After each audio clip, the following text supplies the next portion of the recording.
I was on cloud 9 the day Andrea said yes. After 4 years together, I was sure she was the one. Everything about her made me fall for her over and over again. Her excited smile, the way she'd instinctively reach for my hand, and how just one glance could make me feel like the most fortunate man alive. Our connection felt real solid. When we started planning the wedding, she naturally took charge of most of the arrangements, and I didn't mind one bit. She was so excited, and I was just happy to be marrying the love of my life. One evening while we were working on the guest list, she brought up something that didn't raise any red flags at the time. Brianna and the girls are organizing a trip to Miami for my bachelorette weekend, she said, beaming. I raised an eyebrow. Miami, huh? She laughed and reassured me with a soft touch. It's nothing crazy, just some beach time, drinks, dancing, typical girl stuff. I joked about crashing their trip, and she grinned before kissing me. You worry too much. I love you, Logan. Nothing will change that. I believed her. The morning she left, I helped her pack. We joked and laughed like always. She teased me, and I told her I trusted her. At the airport, I kissed her goodbye, watching her walk away through security, completely unaware that it would be the last time. I looked at her, without doubt, clouding my heart. That first night, everything seemed fine. I sent her a good night message, and she replied quickly, "Miss you already." It was enough to calm me. But the next day, something felt off. I tried calling her in the afternoon. No answer. I brushed it off at first, thinking she was on the beach or her phone was tucked away in a bag. A few hours passed, and I sent another message. Hope you're having fun. Call me when you can. Still nothing. By evening, I started to get uneasy. Andrea wasn't the type to ignore her phone. Even when out with friends, she always took a second to respond. But now, complete silence. When 10 p.m. rolled around and another call went straight to voicemail, I couldn't help but worry. Was she okay, or was something else going on? The next morning, my phone finally lit up. I picked up immediately. Andrea. My voice was tight. She sounded groggy, like she'd just woken up. Hey, babe. Sorry. Fell asleep early. We were wiped out from the beach. I tried to let go of the tension and just talk to her. The conversation felt normal enough. We were about to hang up when I heard it. A man's voice, brief, muffled, but unmistakable. Then the call dropped. I sat frozen. I redialed instantly. After a few rings, she answered again, this time sounding more alert. Who was that? I asked more sharply than I meant to. What? She replied, pretending not to understand. I heard a man before the call cut off. Who was with you? She hesitated a beat too long, then replied, Oh, that was just hotel staff dropping off breakfast. Her answer came fast, almost too fast. Hotel staff?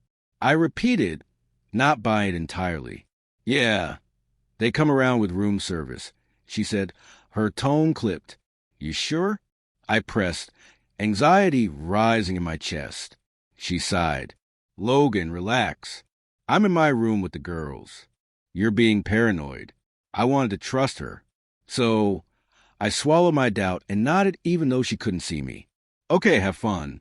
She muttered a quick love you and hung up. I stared at the phone, unsettled. Something was off, but I wasn't ready to accept it yet.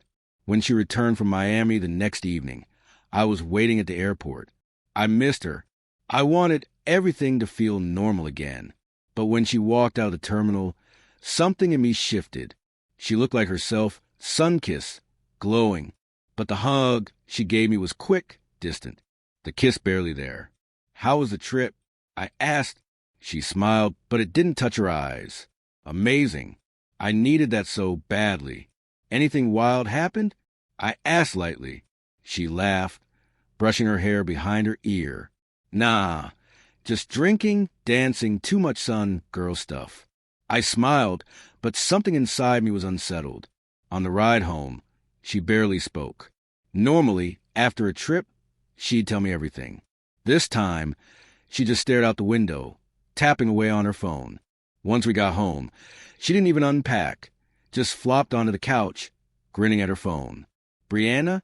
I asked casually. What? She said, caught off guard. You texting Brianna?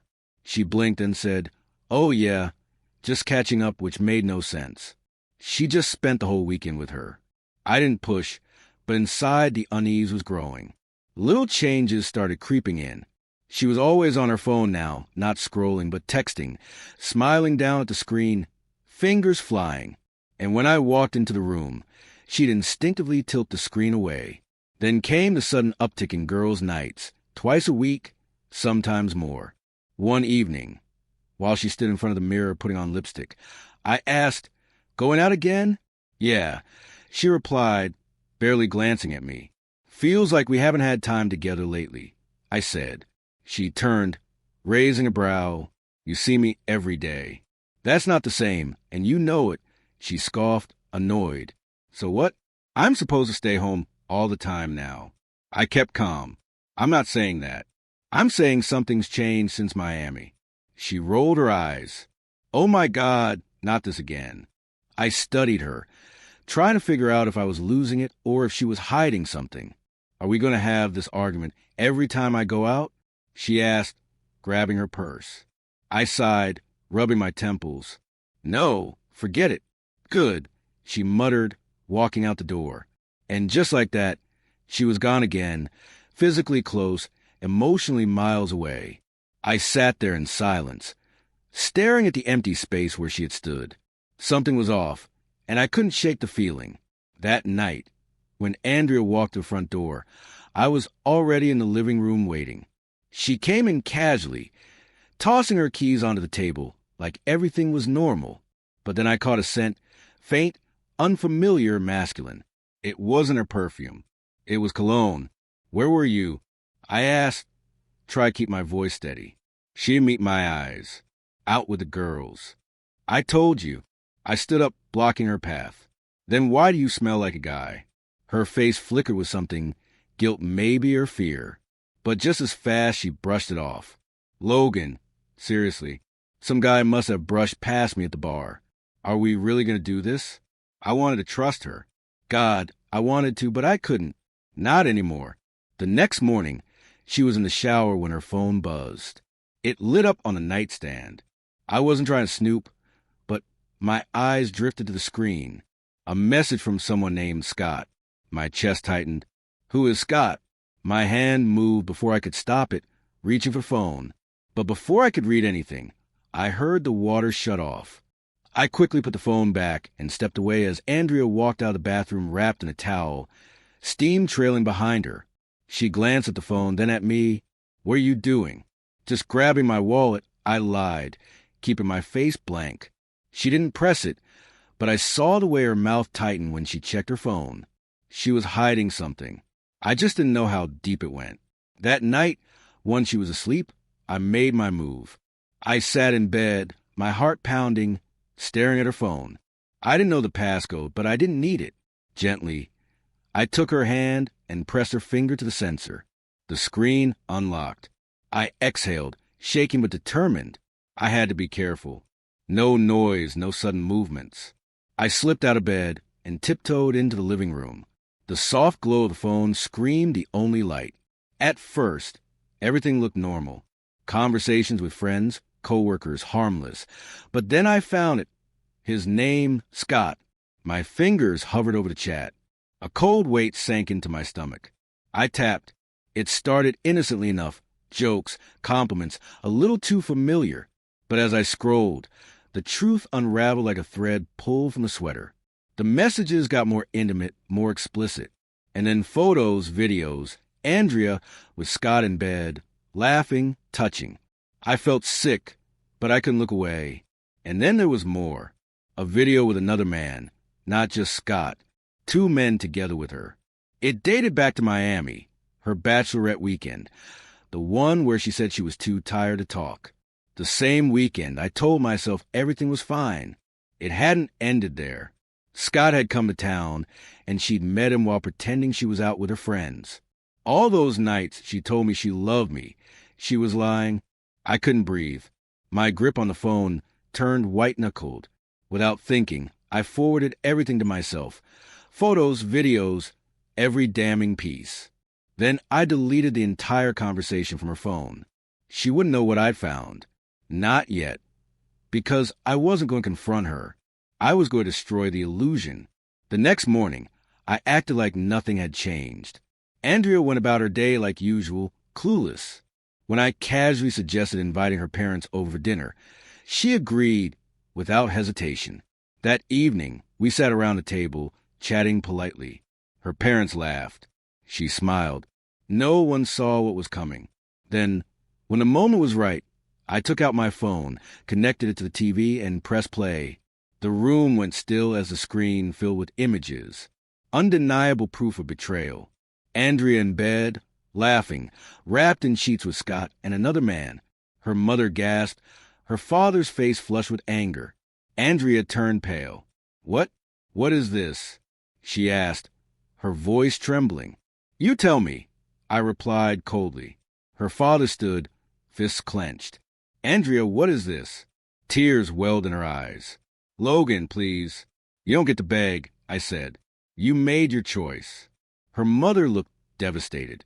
Her father's voice was hard. "I raised you better than this." Andrea turned to me, desperate. "I made a mistake." I laughed, empty and sharp. That was a mistake. That's who you are." She didn't argue. She couldn't. The truth was right there for everyone to see. "Pack your things," I said. "The wedding's off. I want you out tonight." Her father nodded grimly. "You heard him.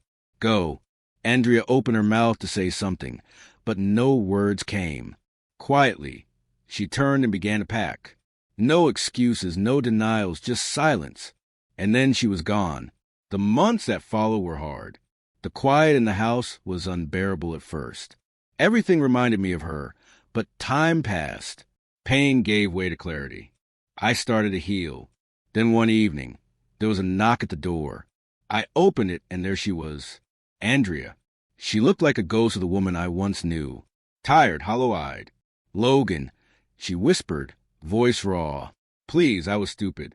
I made a mistake. Give me another chance." I didn't speak. She took a step closer. "I tried dating, but no one else felt right. It was always you. I know that now." I looked at her, really looked. This woman standing here wasn't the Andrea I once loved. That woman was gone. All I saw now was a stranger filled with regret that came far too late. I took a breath. Calm, certain. "Leave," I said, "and don't ever come back." Her lips parted, ready to beg, but then she saw in my eyes. This wasn't about anger. This was closure. I shut the door on her, on the past, on everything, and for the first time in a long time, I felt